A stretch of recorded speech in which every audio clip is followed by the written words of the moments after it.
This is the Big Fish Cares Podcast. Big Fish Cares Podcast. And here's your host, Benny Fisher. One of the reasons why I wanted to start this podcast was because I really have a knack for connecting and networking with people of different types of businesses, different spots in life, different relationships, different sectors. And I really wanted to be able to showcase some of those other things about my life and some of the things that I've seen to kind of hopefully inspire others.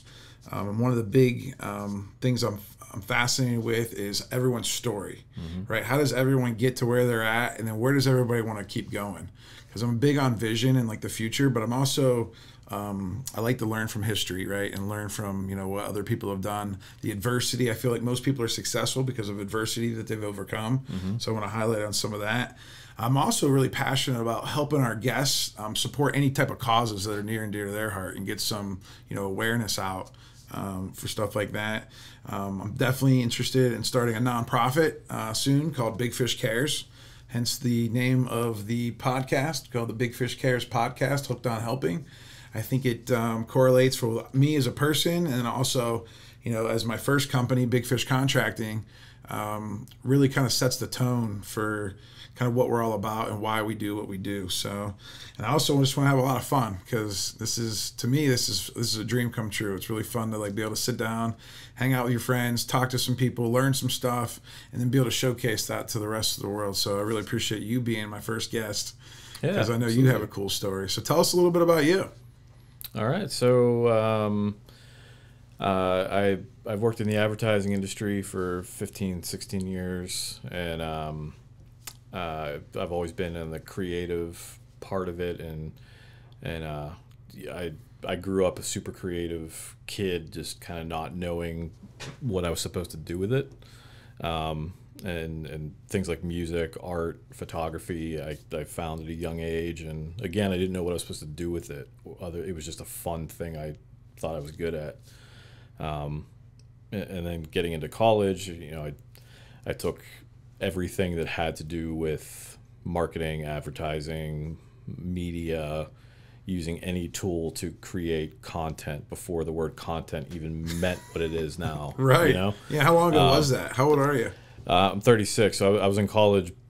I finished college before the iPhone. So okay. So that kind of sums it up that, it was a different world, and I still didn't know what I was even going to college for. It was, again, just here's all these artistic tools that I can make things with that kind of fixes that little creative bug in my head that says you have to do this. Still didn't know what I was going to do with it, and graduated, still didn't know what I was going to do.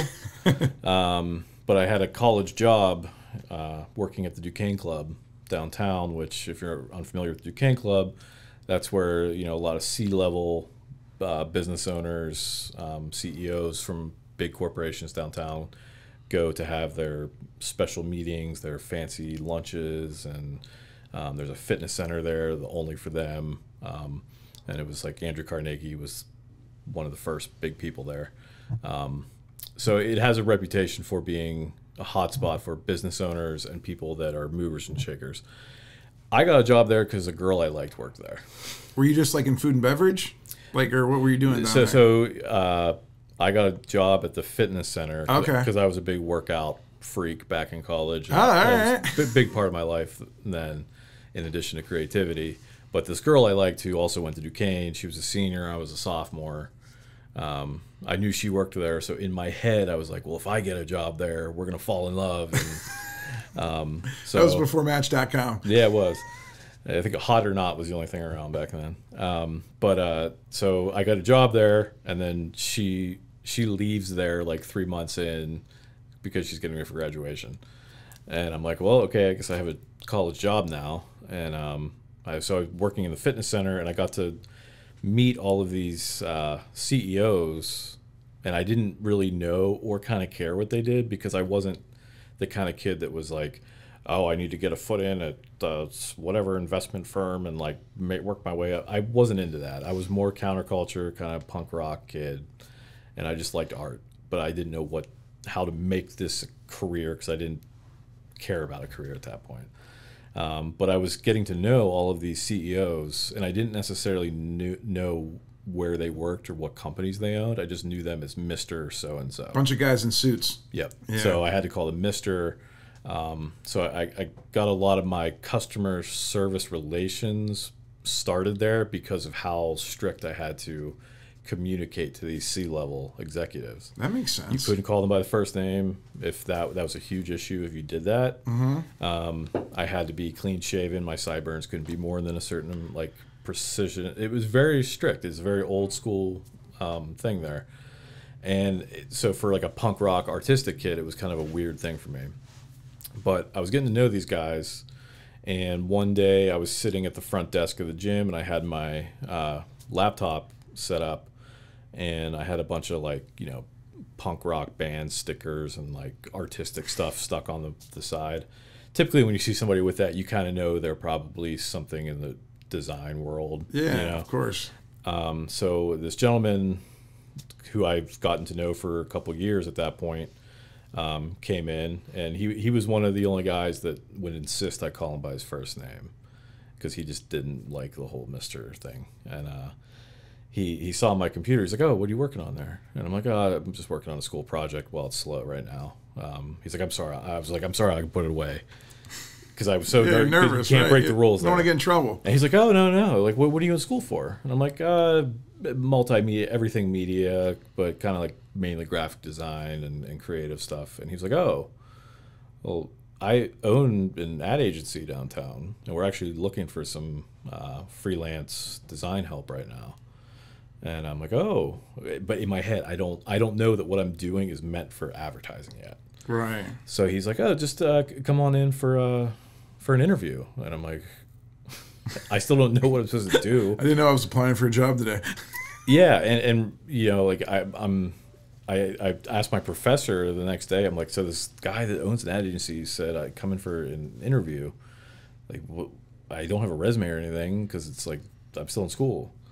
And he's like, "Well, okay, just print out some of your best work that you feel most confident in, and take that with you, and that's called your book. That's what you show to show what you're capable of."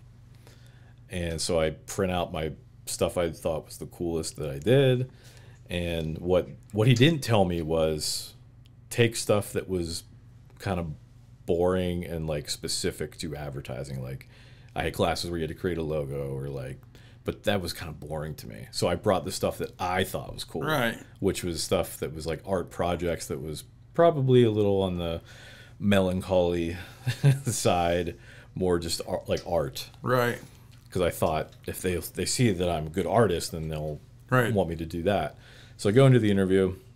The gentleman who invited me is in there, and he's the CEO, president, but the head creative director is the vice president, and she's, if you ever saw the movie Devil Wears Prada.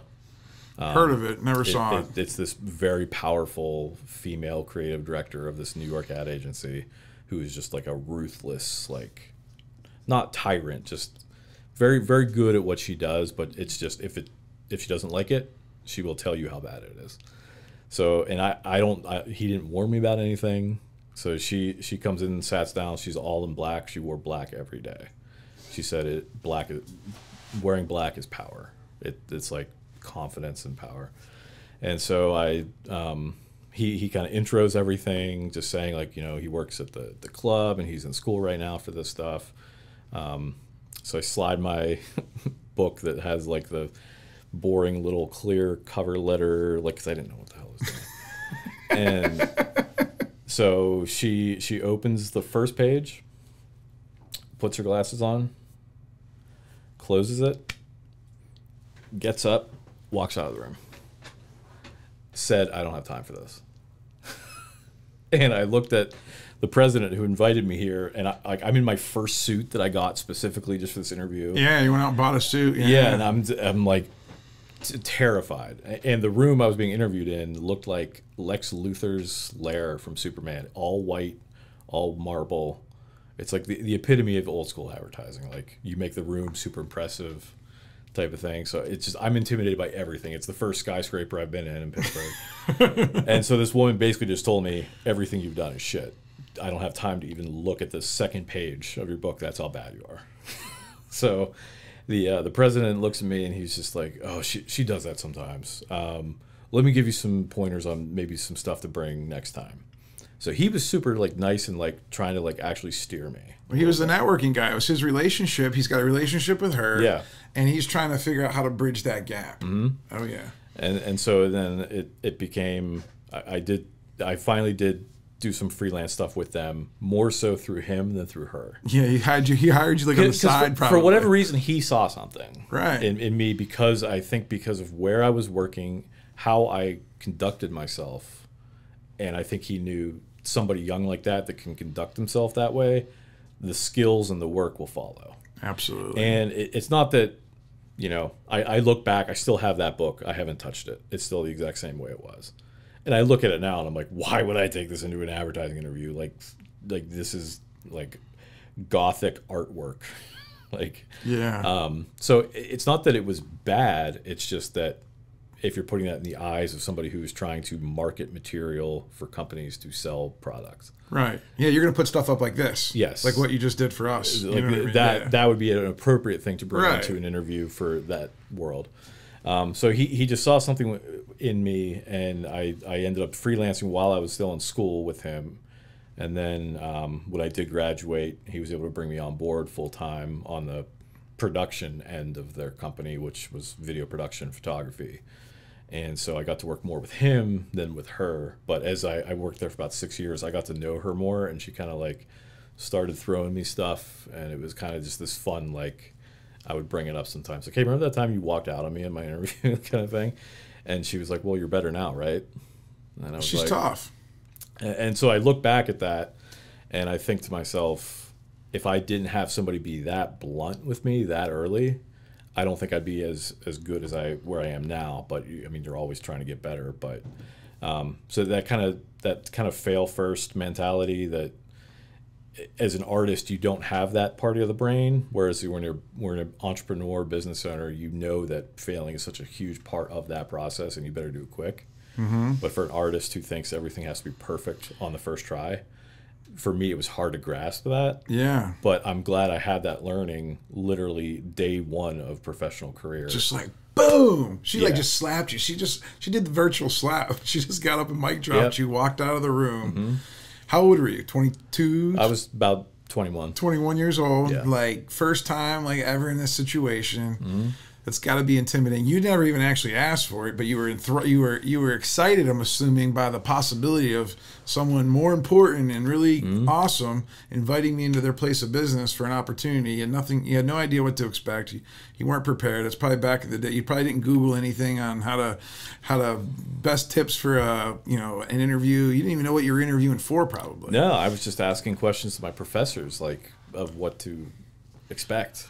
So I got a lot of questions about that part of the story. That's good. But the first one I have is, what was the first job, the freelance job that they gave you? Do you remember, like, the first time you got paid to do something with your creativeness? So the first thing was that I did throughout college after that first interview, where they said, basically, she didn't want me touching any of their, like, real stuff, corporate advertising stuff. She was like, that.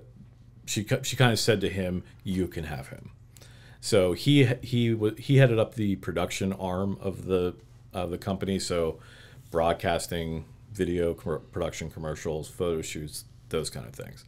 So I kind of fell into that role as like an art director, designer, where I got to be involved with a lot of live broadcasting. So they did these giant pharmaceutical broadcasts. Again, this was long before.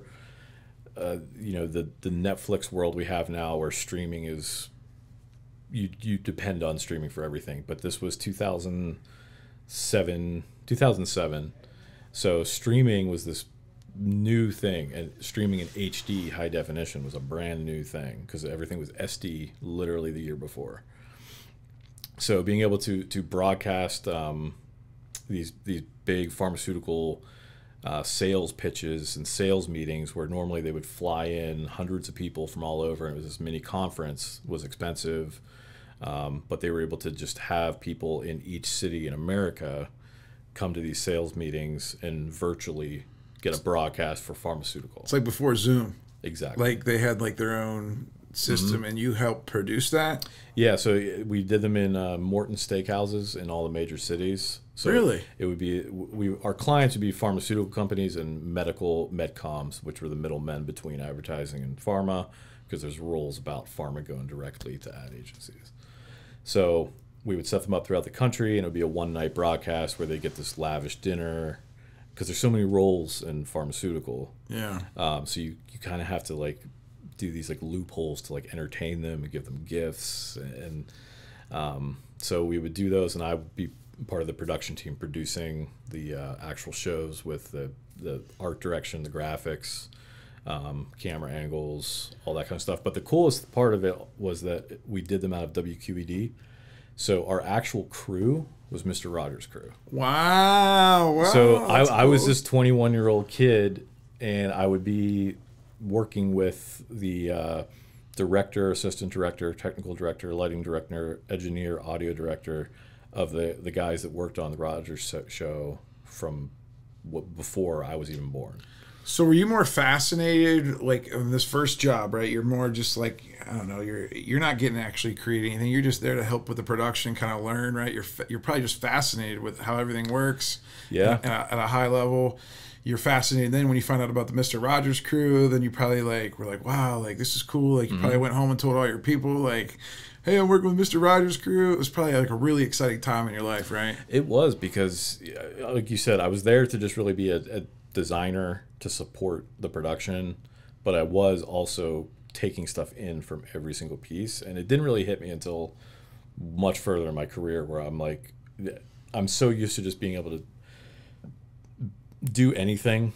Yeah. So I mean, whether it's video, photography, audio, engineering, technology of this kind of like techie stuff, and how that relates to actual video production, like I could take on any one of those positions because of all that stuff I learned from these guys who had been doing it already for 40 years by the time I first met them. So, and they would tell me all the stories about the old days of cutting film and just how the technology has changed. And even at that point in 2007, when HD was a brand new thing, learning about how studios had to invest in these HD cam decks, which were the HD cams were like this big, giant VHS looking things, but that was high definition. Right. So we think of high definition as just streaming something on a nice TV. Yeah. But then it was still kind of regular TVs, but using these HD cams. And so just like learning all about that, and learning from the audio engineer and the lighting director, who, you know, these guys were already past their retired age, but they would get booked to do these one-off things. So I was literally in the set of Mr. Rogers. I could go downstairs and see all the old stuff, and it was really profound. And I don't really talk about it very often, but it really did kind of shape me to be able to just pick up anything. Like if it was live too, so there was this stress level that at 21 it's like being thrown in a fire. So like if it's fun though, right? Because I did live broadcasts for our church back, like even before you were doing this, back in the late 90s. And I remember on like live broadcasts, it was it was pressure, right? Red light comes on, your camera's on. Like I was the camera guy, right? But there was a whole sound room and a production room where the guy was switching and doing different things. And it was like, you don't want your camera to shake because like, you know, it's going to be out there. And it's like, yeah, it's fun. It gives you a little anxiety. It's pressure. You know, I feel like those are all good things that create the human that we are today. It 100%. And people always say like, why are you so chill all the time with me? And which I am naturally, just kind of calm and chill all the time. But that first job I had, it laid the groundwork for being able to deal with insane adversity, to the point where I was like, I would be working with coworkers who were in their 30s and 40s who would be like occasionally buckling under that pressure and freaking out. But I always stayed just the CEO who brought me in. He was like, you were always just like the cool side of the pillow. Like it's always chill, calm, and comfortable. And that's rare in this world, and that's rare in the production world, because most directors and most guys, I mean, most guys are on a set. I mean, I've been on a couple sets before. and it's always just people just moving around crazy. It's like, oh, everything's last minute. It's like, oh, we gotta get this done. Oh, well, let's do extra takes. Yeah. And I know just from working with you over the last couple of years, you bring a calmness to everything, because I'm the excited guy. Like, I'm the one that's like, oh, I gotta do this, gotta do this. And you're like, no, we're just gonna take it easy. We're gonna do this. I think the other thing I find most fascinating about I was always wondering. I'm glad you shared that story, because I do know that you have a passion for audio and music and photography and video, and then the production side, right? How to put all the behind the scenes. And I really feel, and it's hard for me to understand, like, what do you actually like the best? That's a good question. Like, first of all, what do you like the best? Second question to follow it up with, what are you actually the best at? Because there could be a difference. That's a very good question. Sometimes I'm guilty of this saying where sometimes it sounds cocky, but I usually say it to somebody who's sometimes bogged down with trying to do too many things. I say, our parents' generation grew up saying, be good at one thing. And I, from an early age with music, where I saw all these instruments, and they told you in 4th grade, pick one. Yeah. And that bothered me. I was like, why? Well, it's because that's all most people could afford was one instrument. Well, yeah, Once you taking 10 instruments home. But I questioned at a young age, why be good at one thing? Why not be great at a lot? Like, why is this constraint on one thing? And that just stuck with me through everything. But it started with music to the point where, I started in like elementary school on like horns and stuff. But when I found rock and roll, it was all over. It was drums. Let's unpack that thought. I mean, I think the reason, first of all, school is a whole different mindset, right? About the teachers and the curriculum and stuff like that. They're very rigid.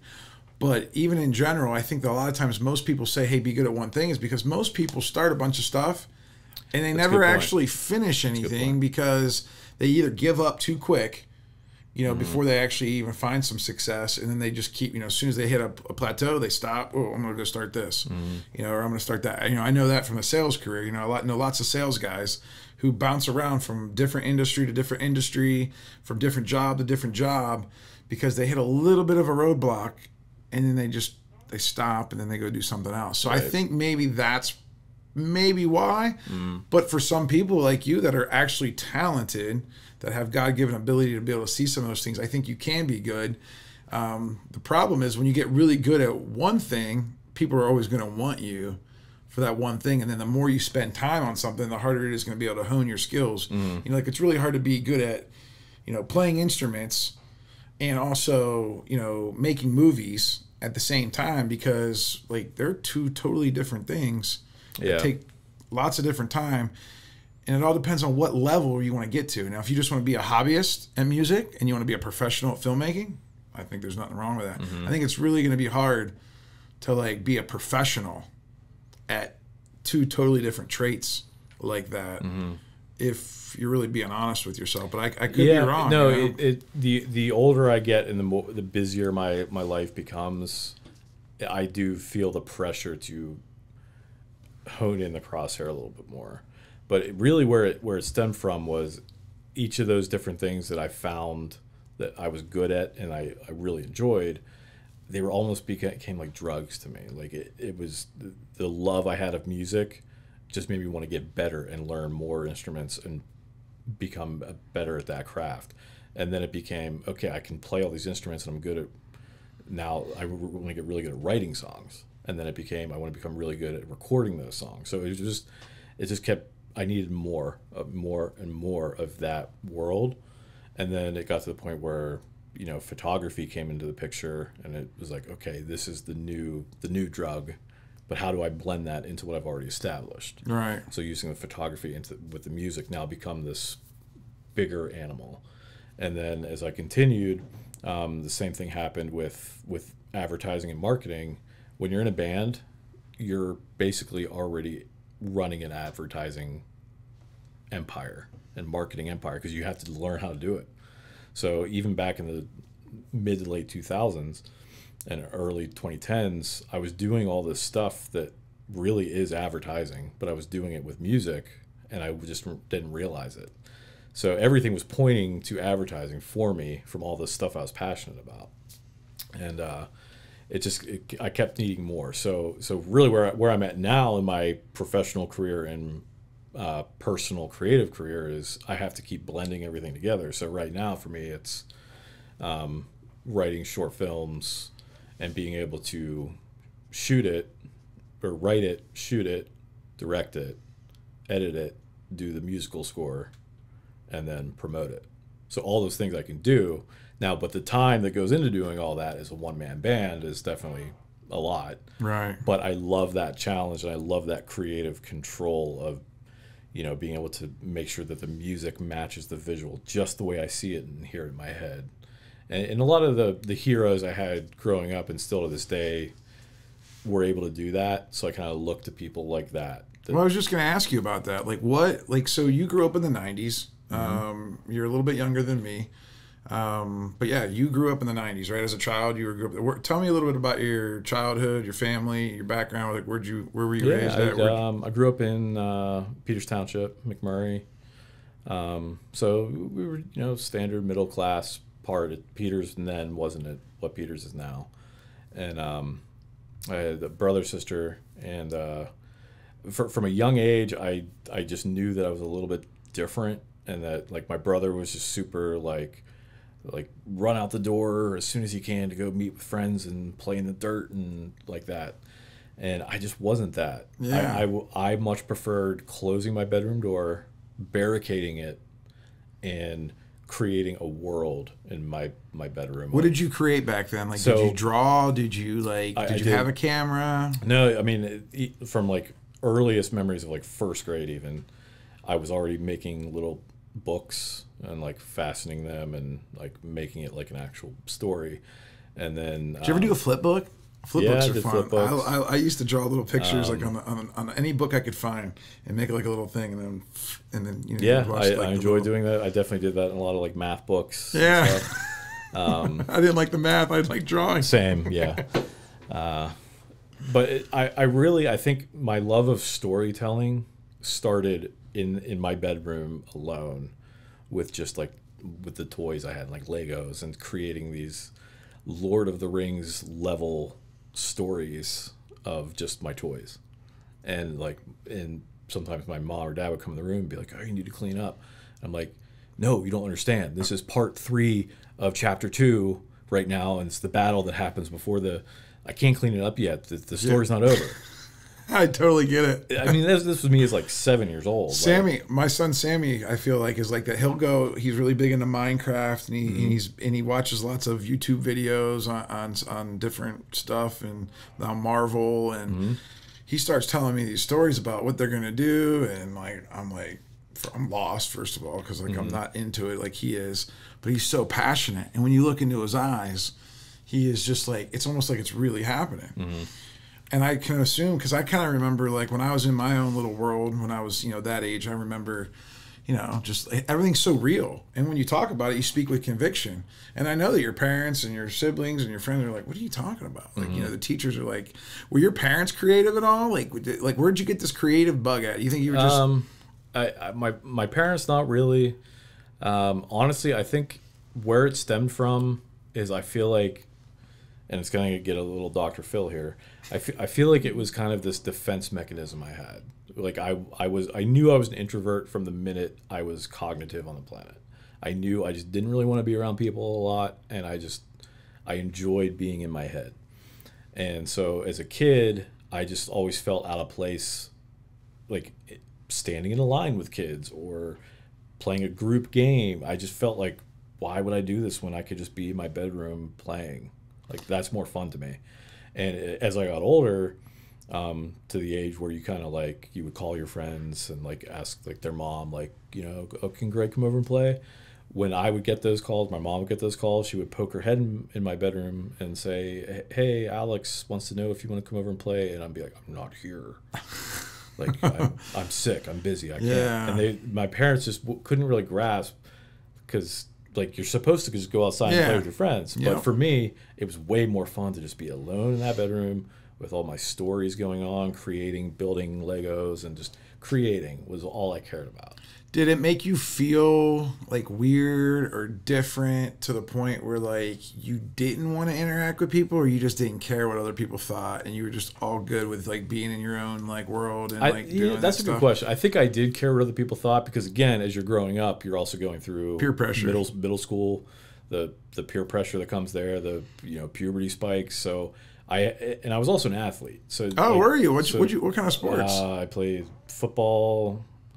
Soccer, football took over for soccer once that became a decision. Basketball I was really big in. That's so interesting. And lacrosse. That is so interesting because like from what I remember in school, the jocks and all the sports players weren't really the music and creative guys that were, nerdy or weird and like, hung out, the cliques, So you really could like kind of blend in wherever you needed to blend in at, right? It did feel like that, and that's why I think in middle school, high school, I never felt like I belonged to a certain clique. Because again, in middle school I had my punk rock friends who were wearing the super baggy black pants and the choker chains and band T-shirts, and I would call those the burnouts. Yeah, I would dress like that one day, and then the next day I would be wearing my brother's Abercrombie turtleneck.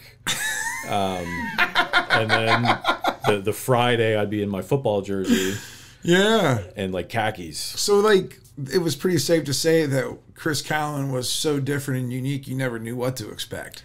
It's kind of like that, and I think I knew what I was behind closed doors because that was the real me. Mm-hmm. That whatever I wore to school or the kids I sat with at lunch, it didn't impact my real me. But I did have to go through the like, okay, well, I'm friends with all the jocks because I play sports with them, but I'm also friends with some of these nerdy kids that are in band, and I don't want to be mean to these nerdy kids in band and like, snicker with the jocks who are making fun of them. I would stick up for them while I was with the jocks. And it was just this little like tug of war that I just had, and even my like football coaches would be like, cut your damn hair. What are you doing? I had long blonde. Right, yeah. I had Brett Michaels hair. Okay. In high school. Yeah, there you go. Long blonde. And they would be like, what are you doing? And like there'd be times where I would have to like leave practice early because I had a band thing. And that was a huge thing. And the coaches would make fun of me for being a creative kid.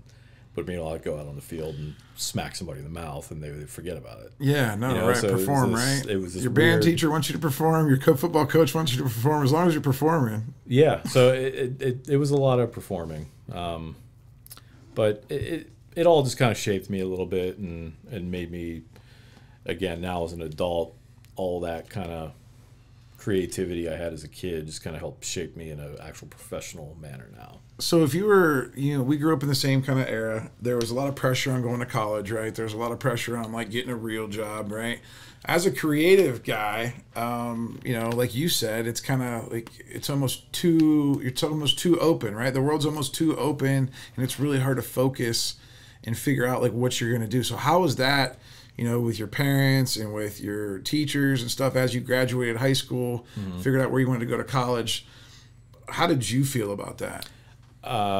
It was a glaring no. It was hell no, college. Like, get out of here. No way. Like, I'm going to be the biggest rock star on the planet. Like, I'm good. So that was that's what you wanted to be. You wanted to be a performer on stage. Yeah, that was the thought of college and wasting 4 years of my musical prime was unheard of for me. I'm like, I'm meant for this. And my parents were super supportive in my middle school, high school. They saw that I was different. They saw what I was good at and what I really liked, and they let me just go all in on it. And I still say that one of the greatest things I'll always, with my dad is his office at home was in the basement, and it shared a paper thin wall, like that thin of a wall, with where I had my drums set up. And I played my drums for hours every night. And he would be on the other side of that wall working, and he never once said, hey, can you stop? Or like, can you do this when I'm not home? He would always just work. Wow. And one day he would actually tell me, he's like, I kind of like it while you're playing. And that just stuck with me because I'm like, that's a commitment for a parent to make, to say, I see what my child's really passionate about, and I will forego how that might impact me. So that always really stuck with me. That's powerful. But when it came to college, he was like, "You're going to college." Well, it's time to it's well, because he knows he doesn't want to support you the rest of your life. So Yeah, in his and- mind, he's thinking that's the only way to make a living. And you know? it was kind of like, I don't care if you're good at this, you're not going to have a career with this. Like, let's be real. And but still, I'm like, well, you don't know, Dad. Like, I'm really good at like this kind of genre of music. It's gonna be huge. And he's like, okay, whatever. You're going to college. So I pushed back on the whole process. Like, he would put an application in front of me, and I would like write it in like punk rock writing, like my name, and I was just fighting the whole system.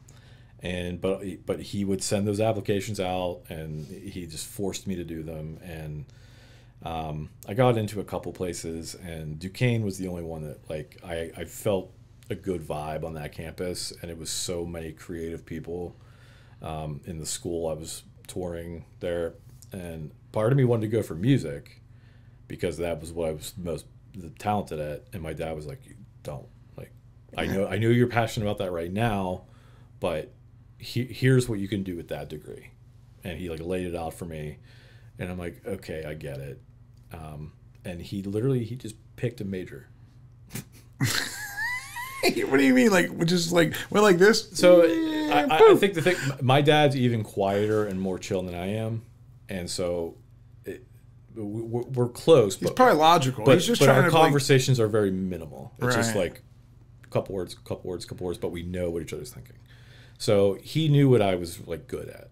And so he looked at like the things and he knew he worked a lot in he would partner with marketing companies for his job and like, hire marketing companies. So he knew about the world and where it was going from the marketing aspect. So he saw digital media production or digital media development was the name of the major in 2006 or 7. Oh, wait, no, this was 2004. Yeah, 2004. And he just knew that's the way the world was going. He's like, do that. And I'm like, I don't know what this is, but if you're going to make me go to college, like, okay. And so I get there, and like day one of class was like, all right, so we're just going to like talk about art and like how we can make that on the computer. I'm like, okay, I'm listening. And then it became this uberly creative world of projects being whatever you want them to be. You know, it wasn't like a coloring book, it was a blank page. And I'm like, okay, well, that's the kind of person I am. Like, don't give me rules, just give me an open blank page. And so I started to enjoy it, but then I also had to go to math and, you know, all that stuff. And I'm like, I'm terrible at all of this. But I really found my niche with the creative advertising classes, where it was like, you would get a brief and it was like a made up company. Here's the industry they're in. They're looking for a new campaign that speaks to whatever type of demographic. Go. And that was like your first introduction to professional storytelling, really, right? Exactly. Like, yeah, and Yeah. like that's, you always had the stories from when you were a kid. You know, you made them up. You know, Lord of the Rings inspired. You know, like fantasy novels and stuff like that. Then you get the little sprinkle of college that gives you like, oh, hey, you know, like here's this idea. Now you have to take it and run with it, and kind of like, when was your first encounter with a company? I know you did the I don't know if you want to call it interning or freelance work with, you know, the Devil Wears Prada lady. And when did you get to do anything with them that was actually creative other than just production wise? Like, when was your first spot where they said, hey, Chris, we need you to come up with something, man. Like, we need one of your ideas. I'd say probably the biggest one was IBM. I Whoa. was 22, and it was conceptual stuff for IBM. Launching IBM, like the big computer company. Like, it was launching a new product of theirs, which was at the time it was a big data system rack, you know, like a data center. Super nerdy stuff, but I enjoyed super nerdy stuff and making that stuff like creative. So make it cool, right? Yeah. I enjoy, and that's a good example of where like that CEO who saw something in me while I was still in school, but he didn't know what it was, but it was the kind of thing where it was like that IBM thing. He knew like, this is your thing, like take this one, and it became huge. And you were like the lead on like as far as like the creative, as far as like, hey, this is what we're gonna do with it. Everyone was like on board with it. And I mean, I still had to lather it up to the Devil Wears Prada. Yeah. But she even, you know, she had to tweak some things, and because really how it works in advertising is the head of that creative department, they get all the credit. Right. Even if somebody 4 rungs down the ladder physically has the idea and putting her stamp on it. Yeah. So she's the one that's got to be held accountable if it sucks. Exactly. You're not getting, I mean, you know, they could fire you, but it wouldn't matter. It's her reputation and client relation. So absolutely. But that was my first, like. Did she give you a that-a-boy? Did she give you any? Because she doesn't seem like that type of person. I haven't met her yet. No. But she doesn't seem like she's going to give you any, like. And I will say, in my own professional career, now that I hold the same position that she had at that agency with my agency, I find myself sometimes torn between forcing myself to give accolades to designers on our team and any freelancers we work with, to be like overly encouraging, because I know how helpful that is for a creative mind. But at the same time, that Don Draper personality in me just wants to be like, okay, you did your job. It's good. It looks good. Yeah, that's your job. Right. You're like supposed to make things good. Yeah, we hired you to be the best. So you know, don't expect a parade because you did your job. So sometimes I'm torn with that, even with myself. So sometimes I do have clients that give me big accolades and they're super impressed or they love something. And in my head, I'm just like, yeah, I know what I'm supposed to do. Like, yes, it's good. It's supposed to. Tell me when it's bad and you don't like it, because that's more important to me than telling me you do like it. So I know you work. I know you work with me, and I know you work with our buddy David Allen a lot. And I know sometimes we blurt out what's on our mind, right? Good or bad. Yeah. Right. How does people in the creative? I always know that people tend to in the creative world be a little bit more sensitive. I don't know if that's true or false. I just know that, like, you know, because it's their work, it's like their baby. Like, they just made you this, and then you say, "Oh, that sucks. That's not what I had in my head." Yeah, you know, like how do you balance all that? That's definitely true. I think for somebody younger in their career, like maybe it's something that they had to pull their first all-nighter on, and it's just like they're so proud to bring it in. And then for somebody internally above them, or for a client to be like, usually the saying is like, I feel like you guys really missed the mark. That's like the saying. Yeah. That's a soft way to let somebody down. That's the soft way. All right, I have to write that down. Mallory, make sure you write that down for me, okay? So, I mean, I've definitely heard that a good number of times in my career from, you know, a boss or a client. And it's normal. You're always going to have that. But it is important to not be so attached to something like that where you get defensive over it, because, I mean, at the end of the day, you're making stuff for another company. So it has to be perfect for that company. There's so many projects in my career where, you know, sometimes you want to push the boundaries and do something that you think is awesome and try and sell how awesome that is to the client and hope that they see it that way too. So you may have felt like you just created a masterpiece. And if you were going to go sell that, you know it's a masterpiece. But does that meet all the different criteria and opinions of that client? So it's so common that you bring something that starts as a masterpiece in your mind, but by the time it's live to the world, it's been chopped, dissected, diluted, and you feel like you don't even have that attachment anymore. So like the first ad I had in Times Square, I don't even use it in my portfolio because I don't think it's any good. Wow. Because we didn't even get to touch on that. It got I could so do a whole dumbed podcast down, on that. You know? So you had an ad that actually showed in Times Square. Yeah, it was just, like... I know, no big deal with Chris Callen. But like, that's pretty cool, man. What it could have been is what I think about. That's the mecca, though. Like, that's like what everyone thinks about. Like, with all the videos, was it a still shot? Was it like just like a billboard? It had some motion. It was like right on the building that drops the ball, but it's like the big square one. That's all.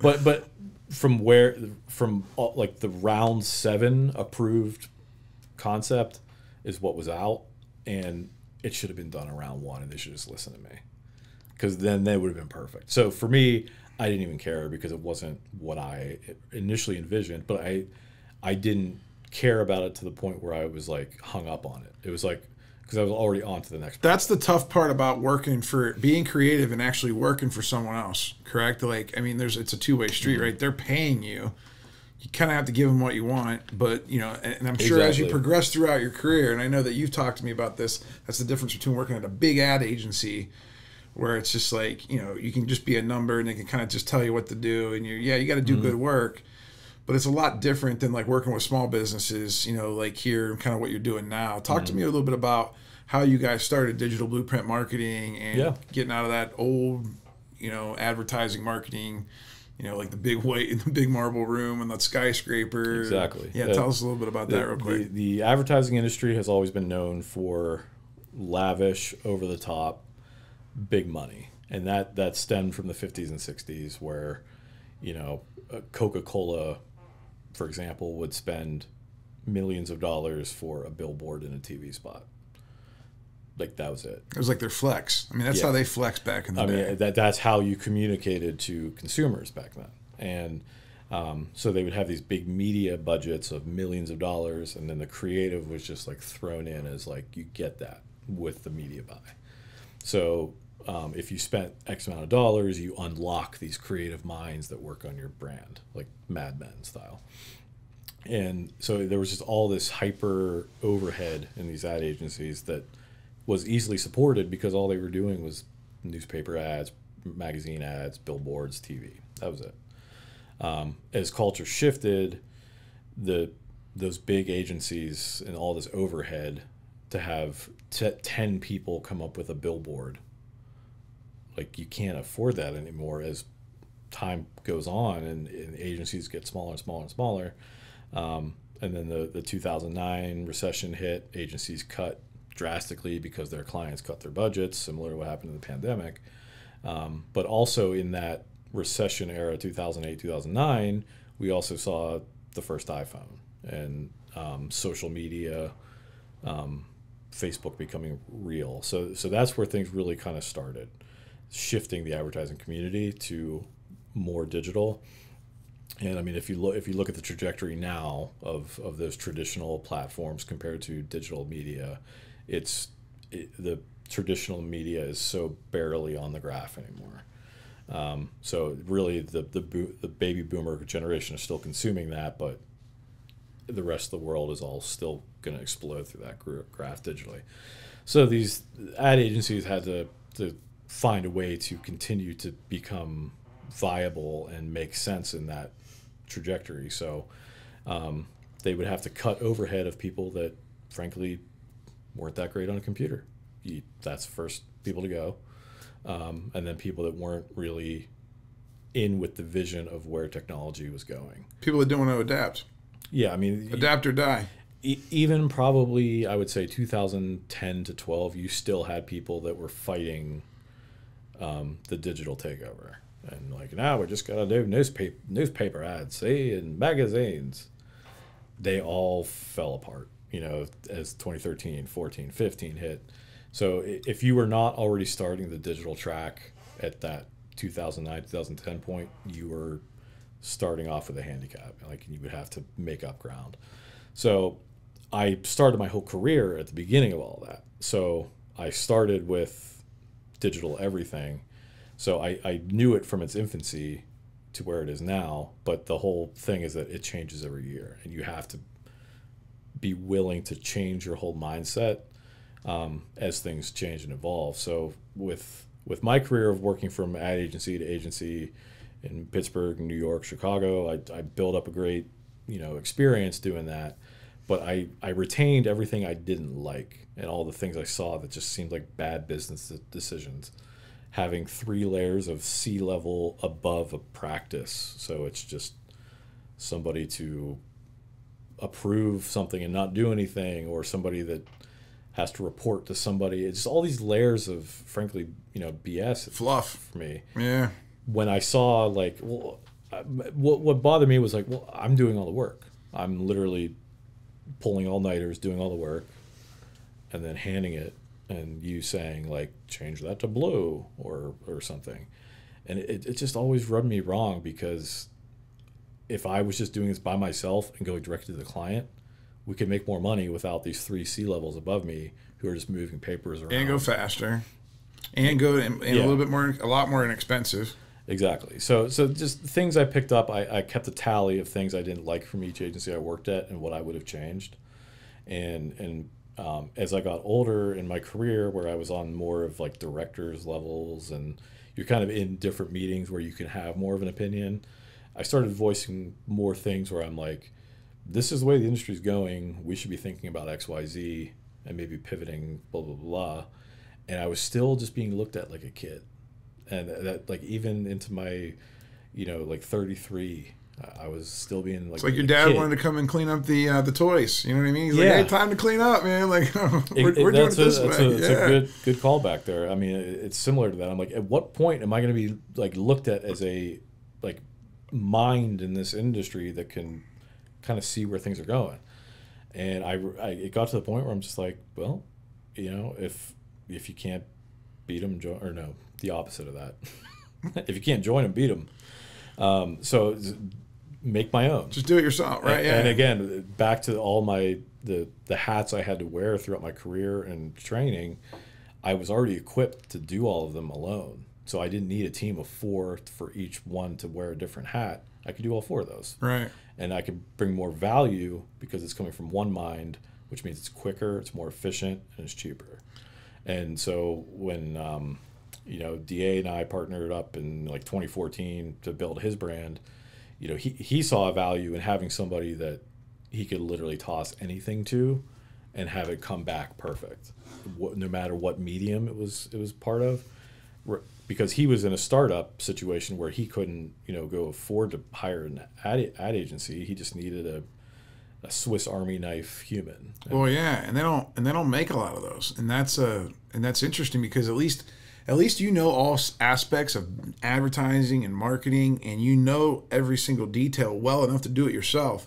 But then the best part about it is you also know what you can delegate. Mm-hmm. You've also built relationships, I'm sure, over the last 20 years with different people to where, like, oh, if I need a video guy, boom, I got a video guy. Oh, if I know someone to edit, yeah, he knows my style. Like he can get it pretty close, and I can tweak it if I have to. Yeah, and you have control. You have more control. It's almost like you're like the commander of your army, and you can kind of decide what you want to like go forward with yourself or delegate to your team and kind of make a finished product, because you're still going to have to be the guy that comes back and delivers it to the customer. Exactly. And I feel like you do a great job at that. Thank you. And that's an important piece to the puzzle that a lot of people from the creative brain do struggle with, and sometimes I do struggle with too, is you can make the best work in the world, but if you can't sell that to your client or make them as excited about it as you are, then it may not see the light of day. Or understanding the business of the client you're working on is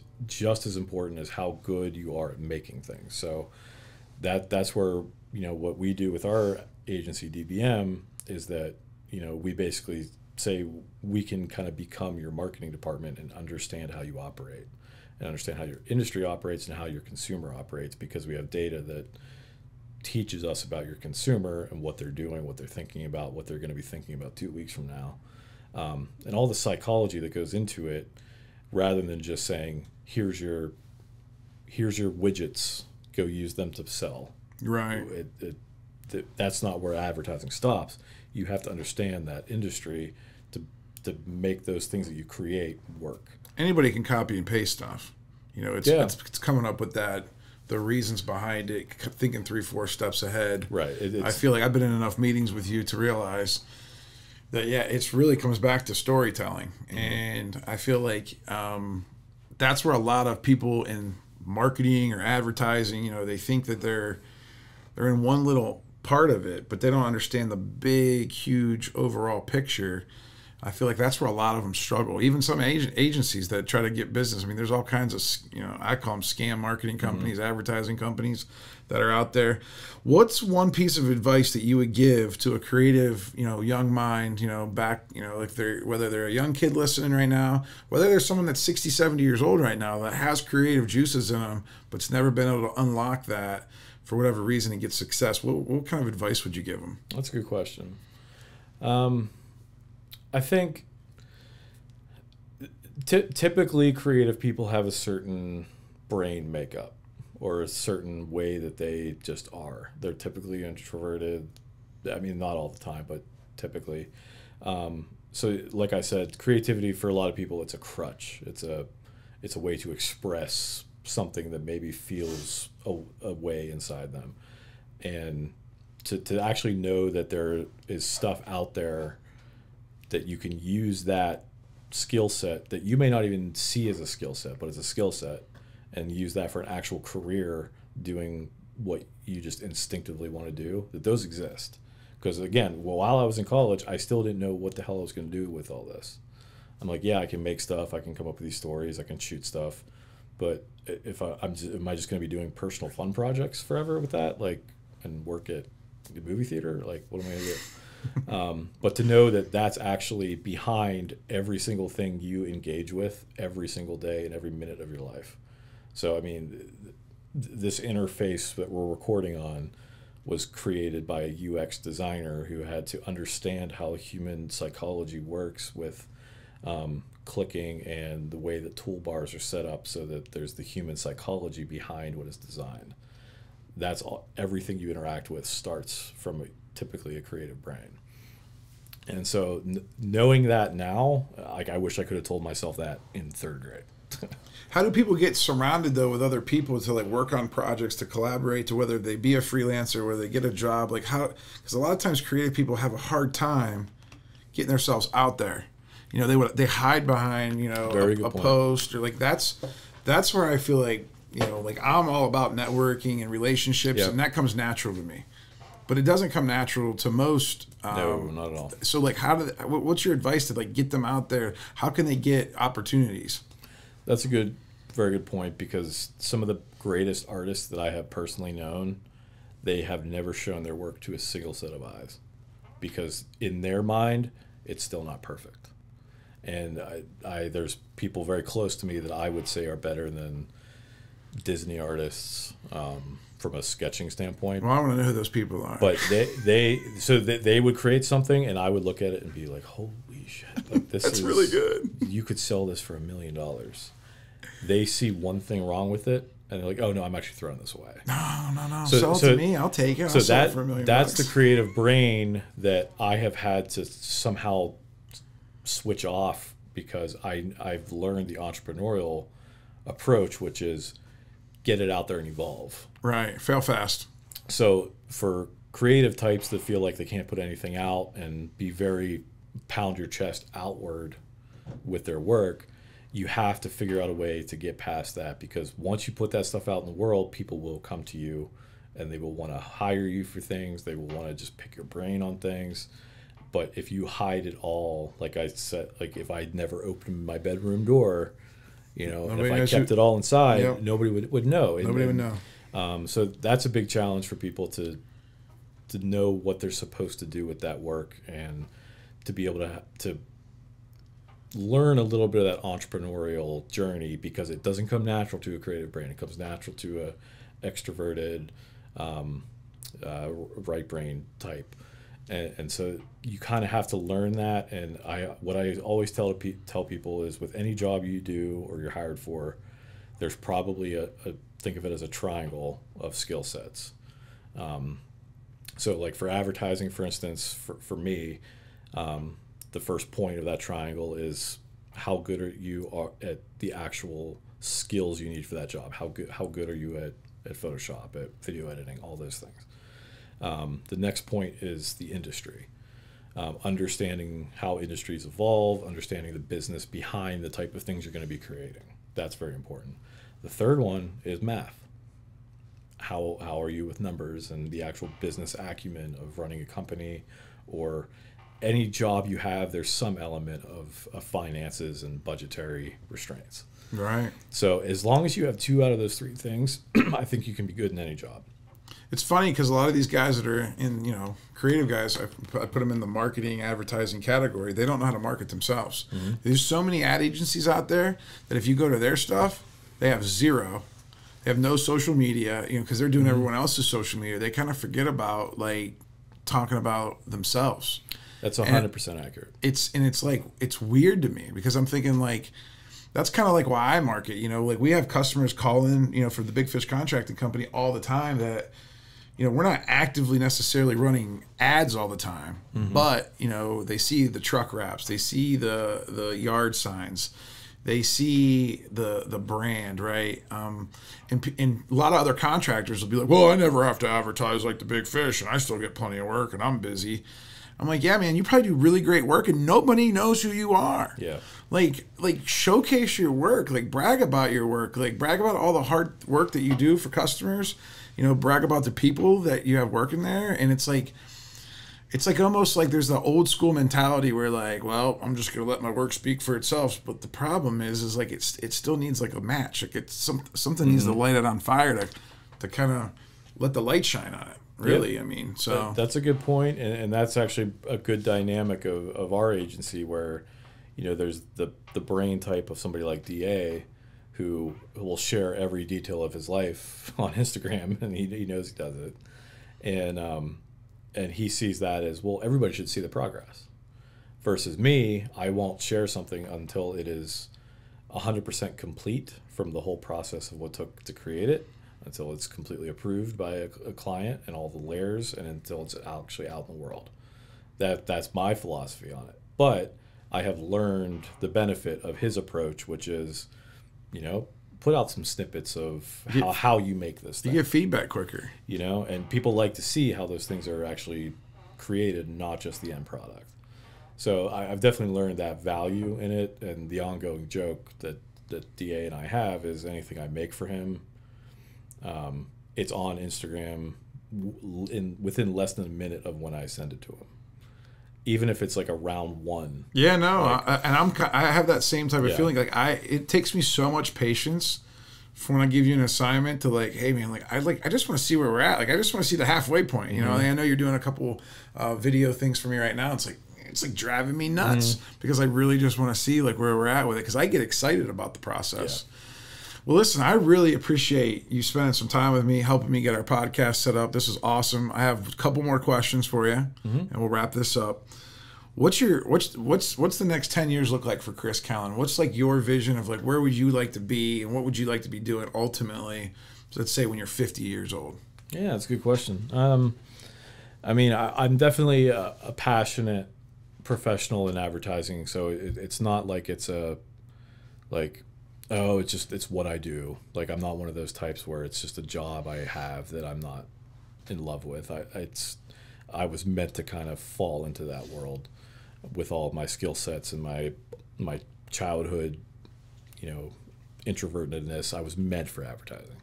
So I do love it, and I love where the industry is going and how it's constantly different every 2 years because it keeps you on your toes and you're learning new stuff.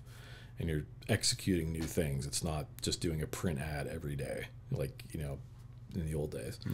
So I'm passionate about where that's going. So I love, the ad agency that I own and seeing that grow. And I love to see that grow into multiple locations throughout the country. And but you don't want to get too big, though, right? That's a very good point because the essence of why we started it is that we don't want to be these inflated, like I said, all the list I took of all the things I saw wrong. So to retain why we did it, but to do it at a point where, maybe I don't have to wear 12 hats anymore. I can just wear 4, So I'm definitely looking forward to that and the continued growth we have with the agency. And then, with that growth, allowing more time for my personal you talked about short films. So tell me, like, films and, so your short film, like, first of all, where does a short film go? Have you ever done one, completed one? Not to this level of production. So then, what will you do with it? Like, do we get to watch it on Netflix? Do we get to see it on Facebook or YouTube? Or I'm an indie at heart. Okay. It's there's the corporate side of me, and then there's the pure indie. So, even the kind of movies I love and watch every night, I've never seen a Marvel movie. I don't go for what everybody else is saying is good. I go for the random indie Russian director that got a great review from Cannes or something. So I'm about the weird indie stuff. So I definitely want to create, indie films, some horror films. That's kind of my bread and butter. My hero is David Lynch. Okay, I don't know him. I'll have to look him up. He's a very abstract director, but he was the type where he wanted to do it all himself. He wanted to be the camera operator, the director, the writer, the editor. He would score the music. So it was literally every film was his creative masterpiece because he all the credits were him. Pretty much. At the end of the so I like that aspect of it, but the time that you need to do something like that, even for a short film that's maybe only even 20 minutes, 30 minutes long, it's still months and months and months and maybe even a year or two to actually do that.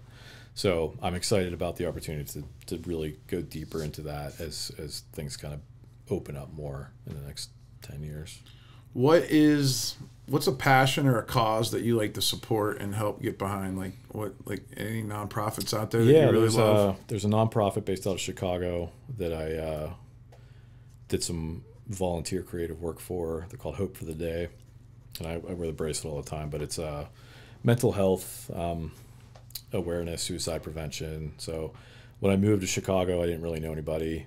I only knew one person, really, a couple people who were from Pittsburgh. And she was on the board of directors for them. And I kind of just said, hey, I'm here now. I've always liked what you guys have done. Is there anything I can do? And she didn't really know necessarily. Now, I was like, well, okay, let me actually come up with some ideas for you. So I just threw some ideas together of ways for outreach for people that are, because it's a difficult topic to talk about for a lot of people. So how can you kind of break down some of those barriers? And I came up with some photo and video concepts that were like installation productions where we would set up like black tents and we would have a camera and a light inside and a microphone. And these would be at like actual events sponsored by them. So it was people who were there already in that mindset. And it was called the Light Project. And I would do a portrait set with just a random stranger. And I would ask them 2 questions about mental health. I would ask them how it impacted their lives and like, tell me your story. I would literally say, tell me your story. And they would have a story to tell about themselves personally or a loved one in the mental health world. And it was typically a bad story. Yeah. And the look on their face when they're telling that story has a certain look to it. So as they're telling that story, I get the look of their face of the more negative side of mental health. And then after they get through that, I ask them, well, what brings you hope? What brings light to your life? And then they think, and then they start talking, and the look on their face shifts to a very much more uplifting look. And I would take the pictures as their face changed. And then the whole concept was, it was just to show how everybody comes from a dark to the light, and how everybody goes through it. And like, it was this whole digital campaign we ran for them that just showed people that it's okay to talk about that dark. And here's the portrait of what a typical somebody's face looks like talking about that. But everybody has hope. And then you scroll to their like laughing, happy face talking about, how good they're doing now or their loved ones doing now. So it was this cool campaign. I got to meet some famous people, some celebrities, famous musicians that I had always liked. And I got to do sets with them on tour. And it became this cool thing of just literally just me moving to Chicago saying, hey, is there anything I can do to help? So I'm definitely passionate about them. That's I'll awesome. always try and help out. No, that is awesome. I've been on my own little journey the last couple of years and learned a lot more about mental health, taking it a lot more serious. Actually, one of the reasons why I wanted to start this podcast was not just for business. Everyone thinks of me in business and stuff like that, and that's great. But relationships, I learned a lot about relationships, whether they're employees or family or friends, and how to navigate those things. And I feel like, the last 20 years, 2000 to 2020, it's all been about physical health, right? Diet, exercise. We're going to go to the gym, man. We're going to work out. We're going to run. It's who can outperform everybody. I feel like the next 20 years, 2020 to 2040, it's going to be all about mental health. And I think that there's going to be a lot more awareness brought up. I hope to shed some light on some of those things and some of the people that I meet. So I'm glad that you brought that up, man. That's really awesome. Hope for the Day. Nonprofit. They're out of Chicago, huh? They're Chicago-based, but they have a big Pittsburgh connection with some of the people that started That's it. awesome. We'll definitely love to put that up on the website. All right, some fun stuff. What's a favorite book that you have? Favorite book? I read a lot about quantum physics. Really? Yeah. You are just. We could do this for hours. Well, Quantum physics. Yeah, there's something comforting about quantum physics to me. See, that me, like, it just gives me anxiety thinking, like, holy cow. It's not so much the nuts and bolts of the astronomical equation math side of it. It's more the theory side of it. Gotcha. Like E equals MC squared? I mean, it's more kind of the... Is that what we're talking about? No, kind of like the elements of, like, multiverses and just parallel realities, and that plays a big role into a lot of my passion projects I do with film. So I have a lot of scripts I've written that fit into that world. Kind of like Christopher Nolan. He's definitely somebody I really like. I was just going to ask you if you like the Batman movies. Yeah, I mean, the Batman movies are cool, but for me, it's like Interstellar, like those kind of movies. Yeah, okay, I got you. Yeah. So what's the book? Is there a book? Is there one book, that quantum physics book, that you really love that people could go read? Because I kind of want to go, as long as it's not like 600 pages and I can get cliff notes on quantum physics. I'd love to learn more about it. There's a bunch I can give you, but actually, I'd say if there's a book that's actually kind of like changed my life a little bit, it's The Art of Happiness. It's Dalai Lama. So I read a lot of books about Buddhism as well. Okay. And actually, I only read in airports. Ooh, interesting. That's my weird thing. Yeah. Because sometimes the stress of traveling is when I read my books on Buddhism. Like if it's just hustle and bustle and like chaotic, that's when I read. You get chill. You get back in your chill mode. I've never seen you excited. I've never seen you high or low. I've never, like, you're always right in the chill spot, man. That's a big part of Buddhism. I've never seen you get worked up positively or negatively, and I've never, like. It has its upsides and its downsides. Yeah. I mean. That's good. What's a favorite movie that you have? Favorite movie that I have? Yeah. There's a million that could be its own podcast. I know, but what's your favorite movie that comes to your head when I say favorite movie that you could watch 100 times in a row? Mr. Nobody. Mr. Nobody. Yeah. That's one of those parallel universe, multiple storylines, mind-bending. You have to watch it 20 times to understand it. Mr. Universe. Mr. Nobody. Or Mr. Nobody. I'm sorry, Mr. Nobody. Yeah, it stars Jared Leto. But it was an indie movie. It was an indie movie that, like, people. Was that like one of his first ones or something? No, before he was like famous. He was already famous, but it was. Some of those guys actually do those indie movies just because they love it. Like Bill Murray was a good example of. He would take these random scripts from like a nobody director, and he'd just be like, "Yeah, I'm into it." Yeah, well, that one movie he did with Sofia Coppola that got all kinds of accolades. I forget what it was called. Yeah, I know what you're talking about. I totally didn't get it. I watched it like 3 different times, thinking like, "Oh, it was up for this Oscar and this Oscar." And I'm like, "Man, those people with the Oscars are funny, man. I don't know what they're looking at, but I didn't get it." Favorite travel destination? I know you love New York City and Chicago, but is there what is your all-time favorite place to go? I like LA a lot. But for me, it's still Chicago. Right? Yeah. I can't explain it. There's just an aura. I feel like it's like a fountain of youth for me, kind of thing.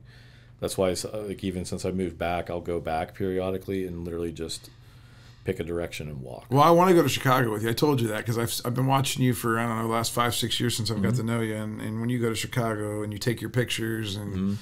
I just want to go experience Chicago with you, all your favorite places, and go to get your favorite food.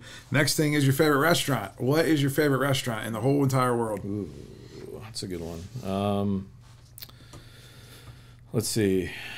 Just one. There's a little Italian restaurant in Chicago called La Scarola. Las what? Scarola. I'll have to figure out that spelling later. Scarola. Okay, Scarola. It's just like the little tiny, like, they still put like the white just paper cloth on the table because they want you to get it messy. They want you to get it messy. Yeah, and there's like a million pictures on the wall of every single celebrity. What kind of food is it? It's like authentic Italian. Authentic Italian. Yeah. Do you have a dish there that you would recommend? No, I don't know. All right, a little bit of everything. Whatever's feeling good. But I went there a few times while my early first few months when I lived in Chicago, and it was just kind of this like, I feel like it was this like doorway into like a new reality again, that my love of parallel reality, where I just felt like I was like entering this new world, this new life, and it was just I started a lot of my Chicago life in that restaurant, and it was just on this